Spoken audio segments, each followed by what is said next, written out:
Hello, and welcome to Ms. PM Reads Christian Content, where we are continuing in Abscond, the Samuel's Gate series by GG Wagner. In our last video, we're basically being introduced to the characters. We have Lyzee, who we've learned is her mother's a drug addict. Her friend is Rory, and she is currently with a new boyfriend, supposedly heading to the mall to meet Rory. Also at the mall are her pastor and the pastor's wife, who asks her, Lyzee, if she needs a ride to church tomorrow. And she says, I'm spending the night at Rory's, so I'll ride with her. You better get that pen away from Danny, or you'll never be a famous author. I've seen his penmanship. Lyzee meandered around, stopping in front of the Family Bean, Rory's favorite coffee and sandwich shop, the most likely source of the fragrant aroma. The smell of the fresh baked bread was intoxicating. Lyzee strained to read the menu on the menu board, frugally noting what she could afford. With her peripheral vision, Lyzee noticed the manager of the bookstore seated nearby, and she was attempting to make eye contact. If Rory had been there, fueling her with contagious self-confidence, she would have walked up and started a conversation. Instead, Lyzee felt heat flood her cheeks and turned in the opposite direction, barely avoiding a collision with a frantic mother chasing a toddler. Grabbing the rail, Lyzee regained her composure when she noticed an open table across the room and began maneuvering toward it. Dodging people as she went, pulling the chair out, she cautiously leaned over the rail, seeing the bench 2 floors below where she had been seated earlier. She pulled out a book and attempted to take her mind off her hunger by reading, but the burbling waterfall rushing past dulled her thoughts, making concentration impossible. The gnawing in her stomach urged her to check her clock again. Surprised by how much time had passed, she twisted in her seat, surveying the foot traffic around her, and uneasiness crept in as she realized Rory was nearly an hour late. Startled by the vibration, Lyzee jumped, knocking her phone. Oh, okay, her phone vibrated. I'm like, what? Startled by the vibration, Lyzee jumped, knocking her phone to the floor. She repositioned herself to reach it, and relief flooded her mind upon seeing Rory's smiling face flashing on the incoming call screen. The sound of the cascading water was deafening as she tried to communicate with her friend. I got us a table, the one closest to the waterfall. I can't hear anything. Sending you a text message. She hung up, smiling as her fingers glided over the keyboard when Rory's picture reappeared on the screen. In a single motion, she had gathered her things and was moving away from the noise. Lyzee attempted to project her voice as she pressed the phone closer to her ear. I hope you're here. I'm starving. Lyzee, is that you? The voice on the other end was not Rory. It sounded somewhat familiar, though. Lyzee's smile faded. She jerked the phone from her ear, her eyebrows knit together.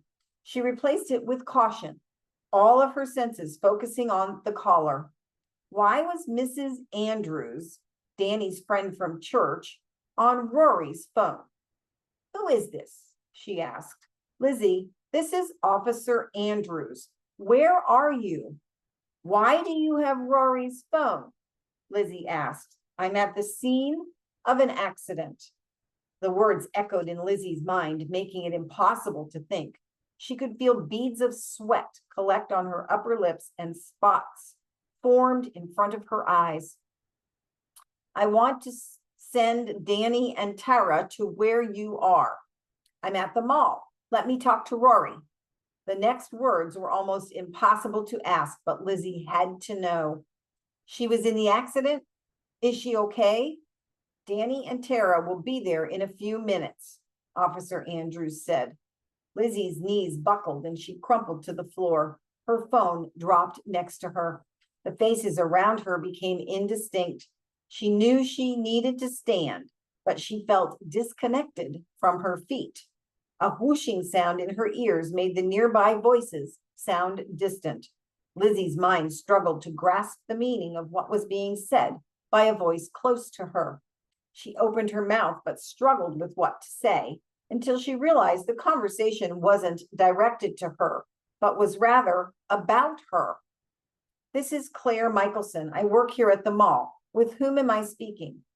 Her brain, as hard as she tried, seemed incapable of forming a complete thought. She should be talking to Officer Andrews. She had questions and he had answers. None of this seemed real, and the proof was sitting here on the mall floor. Her mind and body clearly out of sync. Lyzee did the only thing she could and started up at the voice, listening, but not hearing. Yes, sir. I work at Heaven Bound Books. I can take her back there with me. Lyzee felt the warmth of Claire's hand on hers as she helped her up. Can you walk with me? The kind shopkeeper had asked Lyzee. Officer Andrews is sending your pastor and his wife to pick you up at my shop. Nodding in agreement, her eyes filled with tears. Lyzee concentrated on her steps, trying not to let her mind wander. However bad it was, she would help Rory recover. She silently vowed, dedicating to be strong for both of them. Lyzee felt the gentle pressure on her elbow as Claire guided her through the service corridor. Discombobulated when they stepped back into the open space. She was surprised when she saw the brightly lit sign for Heaven Bound Books directly ahead. Is everything okay? An employee asked, rushing out from behind the counter. Yes, this is my friend Lyzee, Claire replied. Someone will be coming to pick her up soon. We'll be in the break room. Come and get me if I don't hear them come in. The tears escaping from Lyzee's eyes made it almost impossible for her to see Claire, as Claire guided her through a door to the back of the store. Lyzee had been here thousands of times with Rory, but it was as if she was seeing the neatly shelved books and walls painted the color of sunshine for the first time. She felt awkward, her body moving on autopilot. Her legs gave out while attempting to sit, and she thumped against the cold leather couch. Unable to take her eyes off the door, she waited in angst. All she wanted was for Danny and Tara to get here so they could take her to Rory. Listening to the sweet hum of Claire's voice, but only catching a word or two, Lyzee bobbed her head in response, hoping that was sufficient. The microwave beeped, summoning Claire across the room. Lyzee had not even noticed how cold she was until she held the warm cup in her hands. The girl that had been at the counter when they came in appeared in the doorway and studied the room with intent until her gaze landed on Lyzee. Claire stood offering a sympathetic smile and touched Lyzee's shoulder reassuringly before the two women disappeared through the opening. As Lyzee viewed Danny and Tara's tear-stained faces coming into the room, her heart fluttered wildly. The palpitation traveled from her chest up into her throat, and she coughed. Lyzee's hands groped wildly for her purse before she met her friends in the middle of the room. They just stood there, Danny wearing an inscrutable look, and Tara's expression one of suppressed agony. Lyzee, please, we have to go. Impatience exploded from her, demanding and desperate. Take me to her. Come on, please. We have some very bad news. Danny's voice was low and dripping with emotion. Rory was in a car crash this afternoon and died. Wow, it was an accident. No, Lyzee shook her head. That's not right. I've been talking to her off and on all afternoon. She's on her way here. I'm so sorry, Lyzee, but it's true. Lyzee circled the room, her mind trying to grasp what Danny was saying. The walls seemed to close in on her, the tears burning the backs of her eyes. She felt Tara's hand on her shoulder. Shrugging it off, Lyzee spun to face her. This can't be true. She's got to be okay, Lyzee insisted, but her own confidence waned as she saw Tara was looking at her with such pity. Lyzee's insides began to quiver.